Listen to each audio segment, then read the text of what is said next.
I'm Max Brantley with the Arkansas Times. It's Monday, August 31st, into the summer by my accounts. It begins to be September tomorrow. That's good news. We reported last week that the state of Arkansas had to admit that the feds were right, that it had broken federal law by giving people only a 10-day time window to reply to requests for information about their eligibility for Medicaid under the private option insurance program. They're going to go to a 30-day window. They probably should have gone to 90 days, but 30 is better than 10. That doesn't mean that anything has been done, however, for some 50,000 people total who will lose insurance by tomorrow. A number of those have already lost it. David Ramsey reports for us today, furthermore, that while the governor had said many of these people, medications at least, would be picked up by private insurers, that turns out to be wrong. A good 25,000 of them are also without medical prescription coverage either. These are truly terrible circumstances for some very sick people in this number, and the state as yet, which the governor claims to be compassionate, has not shown a lot in this matter, but there doesn't seem to be a lot of support for poor people. Big piece of news today out of Indiana. Indiana Wesleyan University is confirming that Dexter Suggs, who claimed a doctorate of education from that university and indeed had been awarded one, no longer holds that doctorate. They haven't talked in detail about this, but it would appear they found substance to the charges of plagiarism on that doctorate dissertation that led to his forced departure as school superintendent back in April. The big question is how much of his severance pay has been paid so far. According to the terms of that $250,000 severance agreement, payments would stop if he lost his doctorate degree. He appears he would have lost it. He was due to get a $50,000 payment tomorrow as an installment on that severance deal. We're trying to find out if that's still going to go forward. The University of Arkansas announced today that it's going to ban drones from its campus. That is, it will ban those that don't have permission to fly over the campus.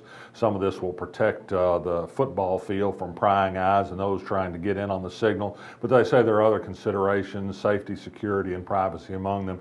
You can still do it, but you'll have to get a permit. My guess is that the University of Alabama won't be able to fly a drone over the Hogs practice field, if nothing else. Let's see, what else do we have? Lots of things to talk about today. The Bishop of Arkansas, Anthony Taylor, the Catholic bishop, has sent out counsel through the Arkansas Catholic newspaper about how to handle people whose names have been disclosed on the Ashley Madison document dump, in which the names of people searching for adulterous relationships have now been outed by the millions around the country. He suggests a number of ways in which people can seek counseling and pastoral care. He urges prayer and some consideration for those who find themselves in this terrible circumstance.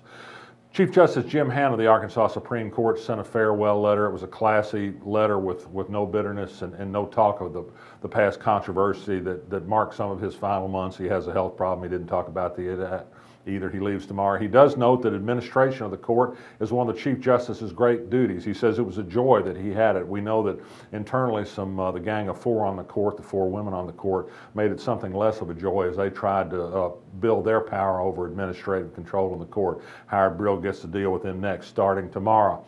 The Democratic Party of Arkansas has announced that it has a new executive director. His name's Ted Dick. He has history in Montana, where Montana elected some Democrats despite strong Republican sentiment in that state. Perhaps he can do the same here.